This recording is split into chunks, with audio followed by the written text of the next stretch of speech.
August 10th.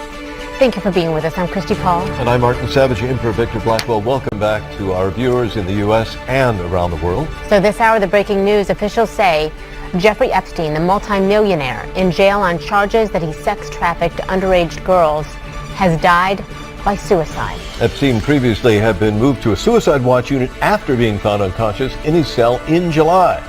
Prosecutors say that Epstein sexually abused dozens of young girls for years at his home in Palm Beach, Florida, and New York. Some of his alleged victims were said to be as young as 14. Let's bring in Cara Scannell. She has been covering this case for some time. Cara, what do you know about the means by which he died and how he was discovered? Well, Martin, we're still getting information on this, but two law enforcement sources say that Epstein was found in his jail cell on Saturday morning in cardiac arrest, and that he died at a local New York hospital later. So the details of exactly how he died are still being, we're still ascertaining those details, but we can confirm from two law enforcement sources that he died by suicide and was found in his jail cell in cardiac arrest this morning. This comes, as you say, after just last month when Epstein was found in his cell unconscious with some marks around his neck and was moved to a suicide watch unit. So there are a lot of questions here about how this did happen just several weeks after that initial attempt, and now how did he have the means to be successful this time, in killing himself this morning. Right, and the timing of this may be questionable to some as well, because just in the last 24 hours, there were hundreds of pages of previously sealed documents from a defamation suit that were unsealed. And there were some really lurid details in there from accuser Virginia Giuffre. This suit was settled, by the way, in 2017, but she was claiming that she was a sex slave of his. Would the release of those documents have anything to do with his suicide? Well, the pressure on Epstein has been mounting since his arrest last month by the prosecutors in New York. A lot of details about Epstein's alleged abuses of women. He did plead guilty in Florida state court in 2008. He had a non-prosecution agreement with the federal prosecutors relating to the same allegations that he had abused young girls, some as young as 14, that he had done this across the country, including a home of his in the Caribbean islands.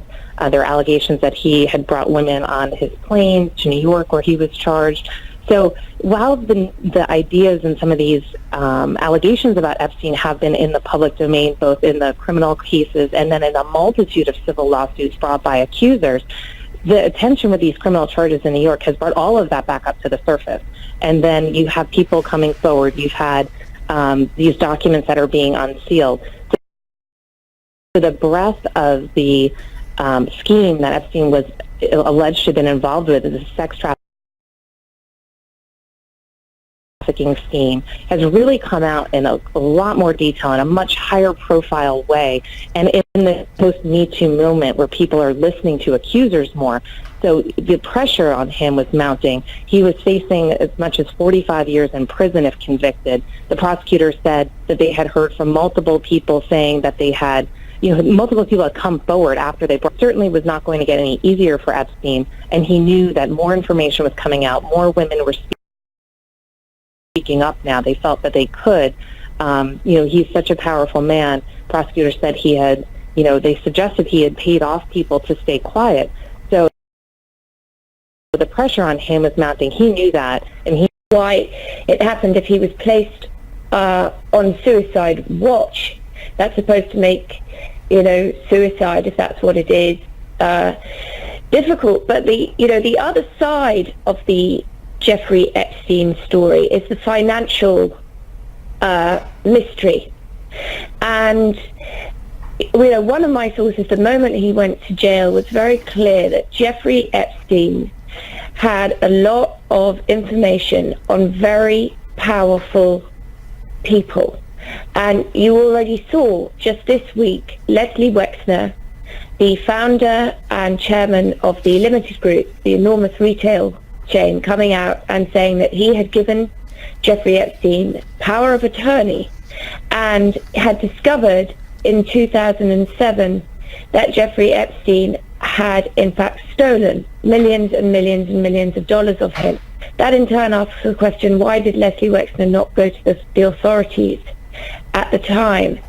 Jeffrey Epstein has been linked in the cases that have come up with Bill Clinton, with Leon Black, who kept him on his family's foundation until very recently, knowing full well that by then Jeffrey Epstein had gone and served a smaller jail sentence based on charges in Florida.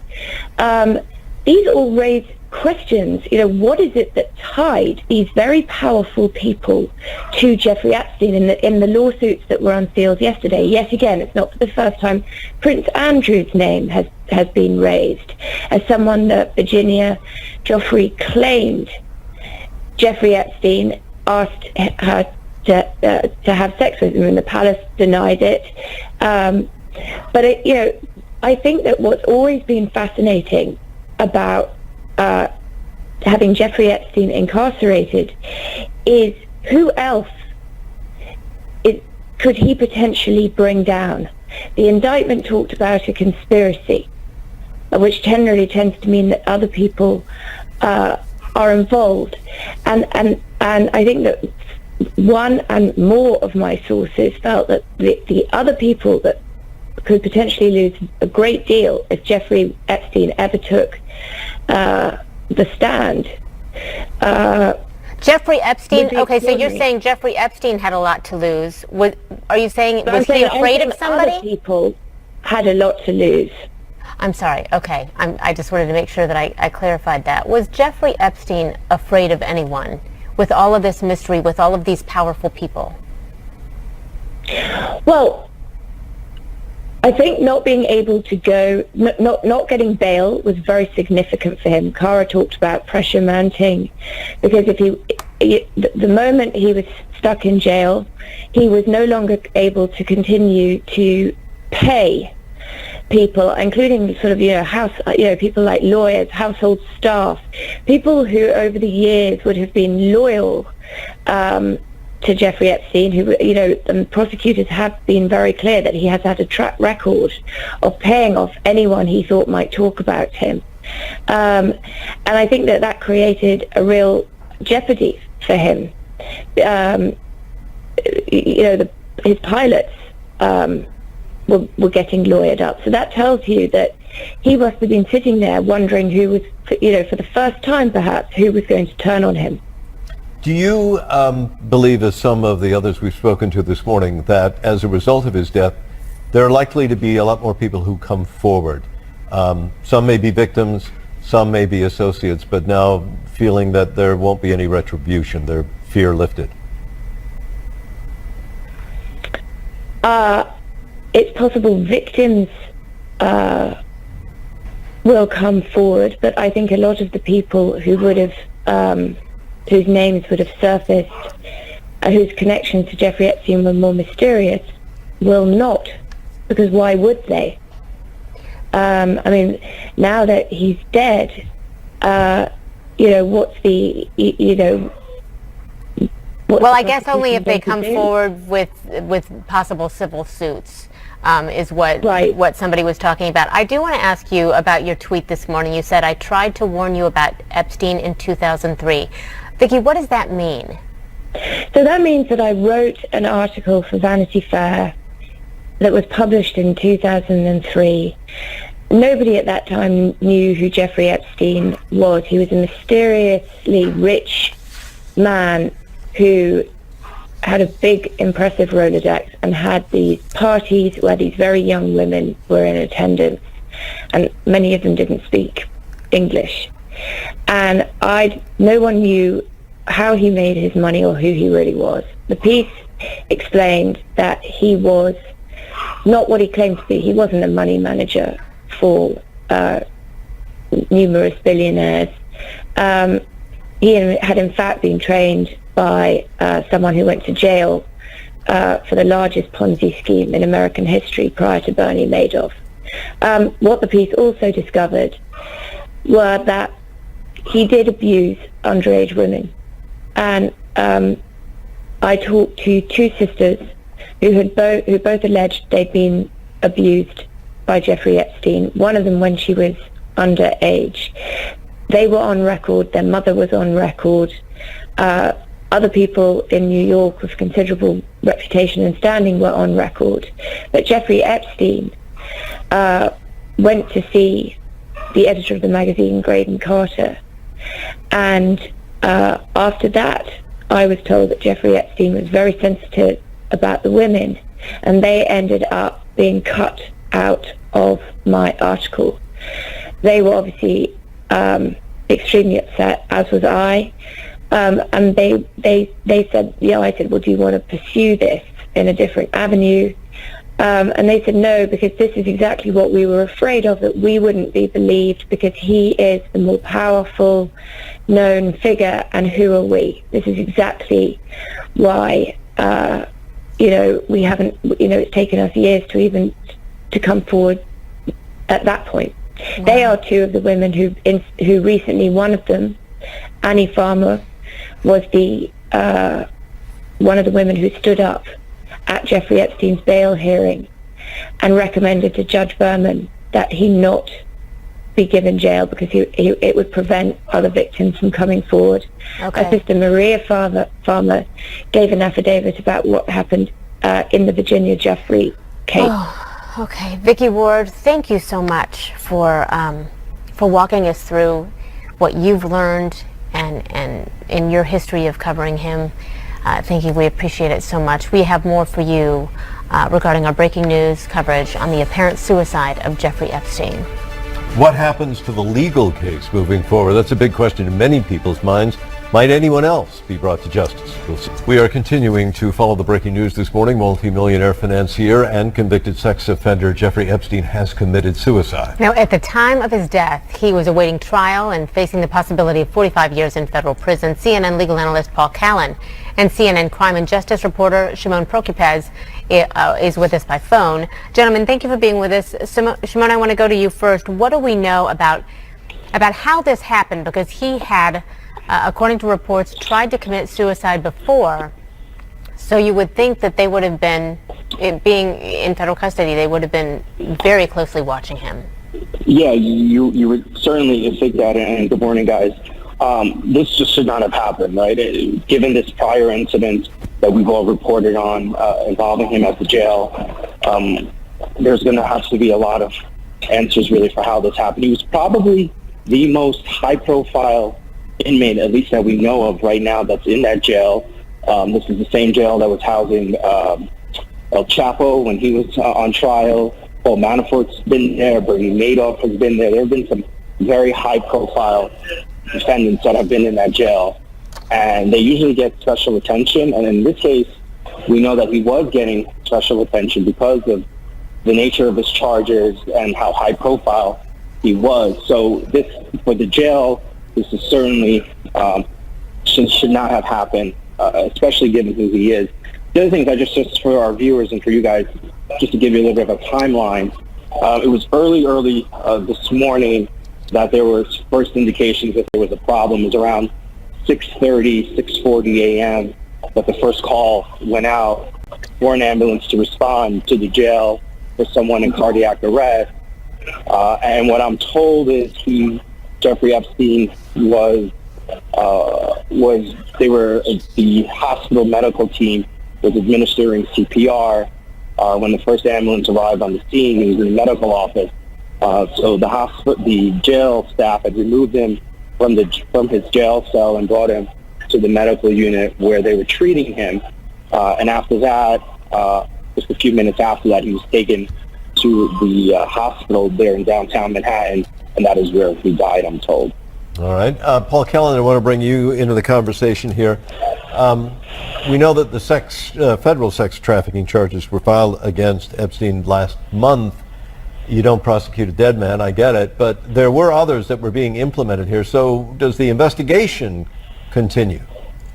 Well, the investigation will continue, but it'll be conducted more by the attorneys handling the civil litigation than by law enforcement authorities in the United States. Obviously, criminal charges can't be lodged against a dead person. So the question is, though, can civil cases for money damages be brought by other and new victims? And the answer to that is yes. The estate of Jeffrey Epstein will soon come into existence, and that estate, you can imagine, would be sued by a lot of potential victims. So his suicide will not end coverage and interest in the Jeffrey Epstein case.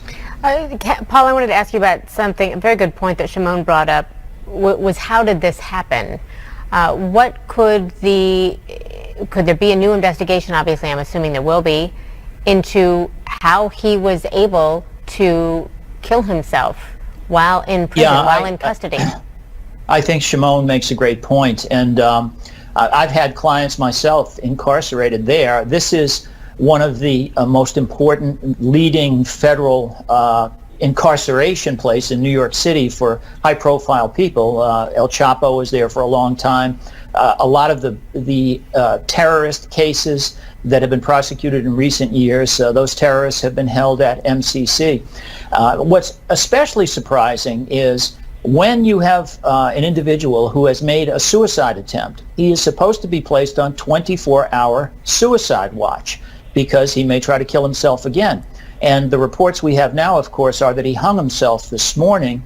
That was exactly what he was alleged to have tried to do a couple of weeks ago. So he should have been under 24-hour guard, and I would expect that heads will roll in the federal prison system for this lacks in proper security for a particularly high-profile prisoner. Yeah, raises a lot of questions in a lot of people's minds. Paul Callan and Shimon Prokopez, thank you very much. We'll be right back after this. We have new video to share with you from the shooting in El Paso, Texas last Saturday. I do want to warn you, I don't want you to be caught off guard here, that these images are pretty upsetting.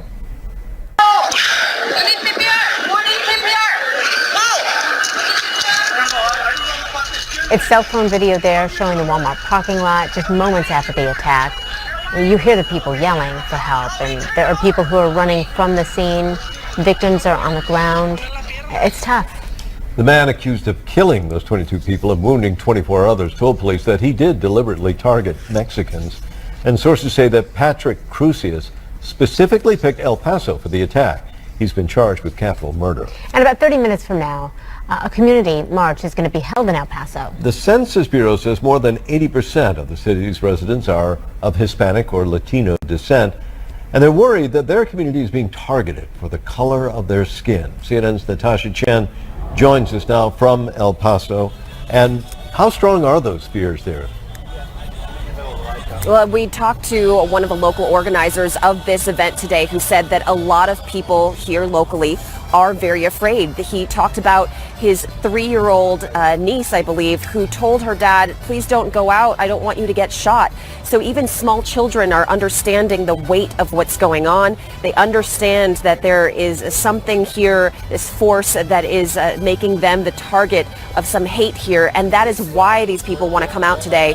They want to show a show of force here despite their fears. This is one of the buttons that's being passed around. I'll hold it steady here. It says March for a United America, and this is a button made by the organization LULAC putting on this rally today. What they're going to do is they're going to have a set of speakers on the stage behind us, and then they're going to start marching just several blocks down the street here, downtown El Paso, reaching the courthouse, which is the large glass building behind us there. We are expecting to hear from presidential candidate Beto O'Rourke, who's expected to attend over there when they finish walking. So this is a very tense environment, but it's an opportunity, the organizers say, to show a force of unity and to show people that words matter. They also made sure to tell me that they felt the president should take accountability for the words that he says, because they know how much weight they hold with many people in this country, and they want to show that they are standing here against racism today. All right, Natasha Chen in El Paso there. Thank you for bringing that to us. Thank you. This morning, a Nevada man with neo-Nazi ties is under arrest for plotting to bomb synagogues and gay clubs. In fact, the Justice Department says they have now found bomb-making plans at his Las Vegas home. CNN's Polo Sandoval is looking into this. What else do we know about the arrest, Polo? Well, Christy and Martin, I can tell you that this has been the result of a lengthy investigation here that we've been following. Yesterday, the Department of Justice making those details official here with when it comes to this investigation. This is a 24-year-old individual that authorities had been tracking. Investigators believe that he was essentially exchanging encrypted messages with various organizations that would, in essence, encourage him to launch attacks on a downtown Nevada synagogue and also a location that he believed was a gay bar. So investigators moving in, arresting him, detaining him, and of course those charges are still pending. CNN currently working to make contact with this individual at this point when it comes to these allegations. But he does certainly face at least a 10-year prison sentence. And we should also mention that we're learning about this a week after this individual drove all the way to El Paso and then carried out this attack. And then according to investigators saying that he was specifically targeting Mexican Americans. And so this is certainly disturbing as we continue to follow that story from in the Las Vegas area. But guys, back to you. All right. Paula Sandoval, thanks very much for the update. When we come back, sources tell CNN Jeffrey Epstein, the multimillionaire in jail on charges that he sex trafficked underage girls, has died by suicide. We're going to hear from Julie K. Brown. She's been covering the story for the Miami Herald for quite some time. Stay close. Led to the new charges against Epstein. Jeffrey Epstein, of course, he has taken his own life, we have learned this morning. And Julie says that his death will not put an end to this investigation. Well, I'm pretty surprised. That he had allegedly tried this before, so you would have thought that they would have been paying pretty close attention to him and had, people really watching him. He should have been on suicide watch as it is, so it's kind of surprising. There's word that he hung himself. It was an apparent hanging in the jail. Again, that's according to the New York Times, and that's their reporting from other officials. And this is coming, what's interesting about this is one of the other lead stories today were these hundreds of pages of previously sealed documents that were unsealed yesterday from one of his accusers, Virginia Giuffre's defamation suit. Tell us about that. Do you think that he had gotten word that had happened? Yeah, of course he got word of that. I mean, the documents that were released yesterday were pretty damning. They included the names of some people, very powerful people, and he doesn't look like he's going to be, he would have left jail anytime soon. Sort of the walls were crashing in on him, and this is a man that isn't used to living life like this. I mean, even when he was jailed here in Florida, he had a pretty cushy existence, being able to leave the jail every day with his own valet and going to his office and greeting guests. And so this kind of, jail treatment that he was having in New York was a far cry from anything that he had had here before or ever really in his life. Reportedly, his body was found at 7:30 this morning in a Manhattan jail. Do you have any idea what happens to the investigation now? I mean, of course, it still continues. There are other people that are named, but it's a devastating blow regardless. It is, but, there's other records that they can get. They did a search warrant at his home, and they probably have other witnesses who, especially now, quite frankly, all this time, a lot of people who knew what he was doing were afraid to talk. They were really afraid of him. And so the question now becomes how many of those people are really going to stand up now and finally say, I know he did this, and I was a witness to it, and I was just afraid to talk in the past. So in some ways, it might open up the case even more because there will be people that maybe will not be as afraid to talk now. Wow.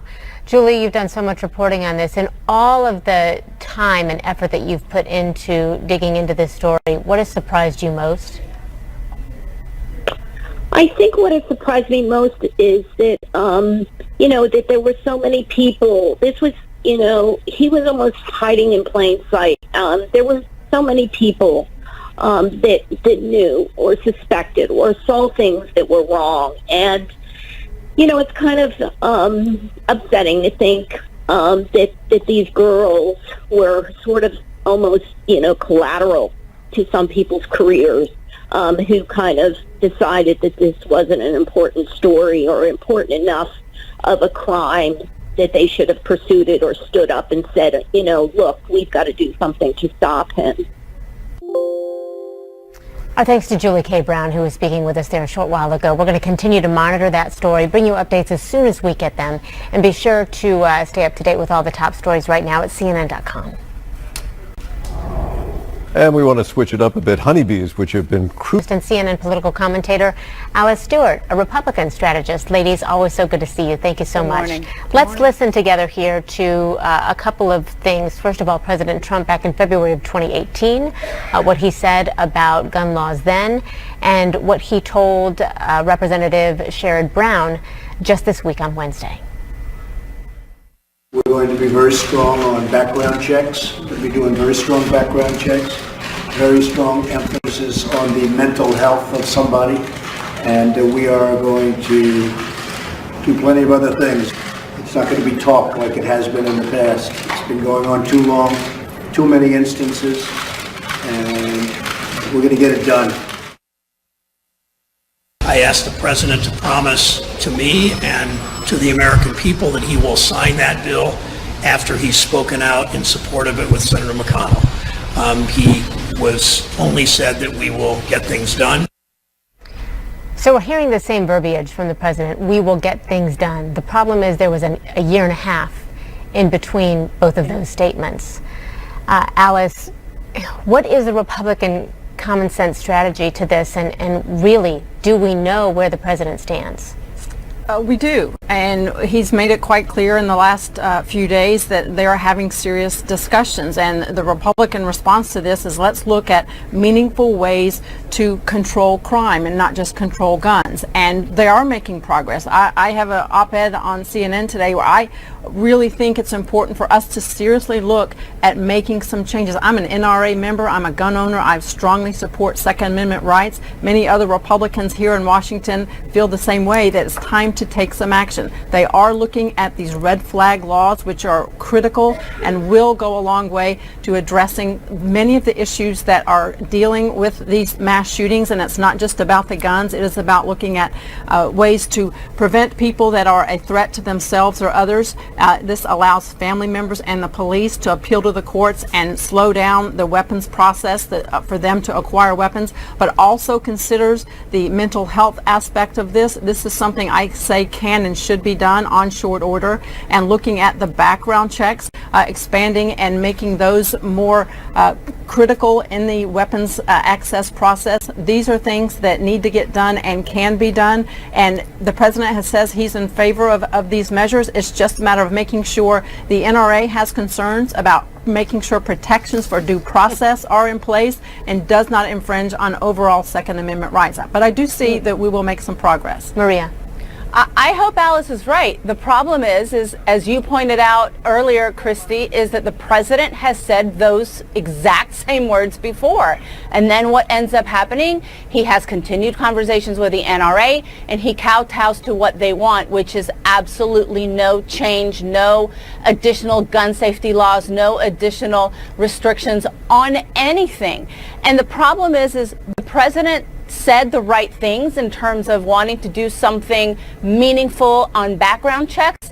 He said Mitch McConnell was with him. We have not heard Mitch McConnell say anything in terms of being in agreement with the president. He doesn't even want to bring back the Senate immediately to try to do something. They don't come back for another month, Christy. And we all know very well that if this does not stay on the front burner and on the front pages, that people will forget about it. That's exactly what the NRA wants. The NRA wants people to forget this moment and then to continue on, and then nothing will get done. So I'm sorry, but until the president is in the Oval Office signing legislation that he says there is a lot of support for, I am not going to believe a word he says. So Alice, the red flags law is going to be something that probably a lot of people on both sides of the aisle can get behind, no doubt about it. But when it comes to the assault weapons ban, and thank you, you're a member of the NRA, you talked about that. Please help people understand why anyone would think that a normal human being needs to have a military-grade weapon? Yeah. That's a great question, and the important thing is to look at the classifications of certain weapons that are in the assault weapons ban. The AR-15 is one. This is a weapon that is the most popular rifle that many Americans have. This is used in their homes for their safety, and it needs to be protected. So the conversation with regard to an assault weapons ban does need to begin. It's something we should look at, but this is a matter of making sure... But you can protect yourself with a handgun. You can protect... Why does it have to be an assault weapon? An AR-15 is a rifle that is not a high-capacity magazine attached to it. And high-capacity magazines, I do believe, let's have that conversation. Adam Kinzinger has said that that's something that needs to be looked at. But how's the NRA going to take that? The NRA certainly has concerns, because the key is to make sure that this does not infringe on every American's Second Amendment right to bear arms. And this is important to make sure that we keep a lot of these very dangerous weapons out of the hands of people that don't deserve them, and protecting Second Amendment rights. But I do want to push back on my friend Maria on one of the points she made, saying that this administration has done nothing. If you recall, after the Las Vegas shootings, they did get together and Congress did act on bump stocks and banning bump stocks, which were used in that tragedy. And if you look at the Parkland shootings, there were more stringent protections on the fixed NICS system, which is the notification system with regard to background checks. So it's inaccurate to say nothing has been done, but again, we are nothing meaningful though, Alice. Well, but here's the thing. I mean, in New Zealand, after the shooting at Christchurch, they enacted new strict laws, permanent laws, within 4 weeks. Yeah. A lot of people look at this and say, if you didn't do anything after Newtown in 2012, 6.5 years ago, right? Why would we? What makes us believe that anything's going to happen now? And it doesn't matter who. I mean, Maria, right? The Democrats had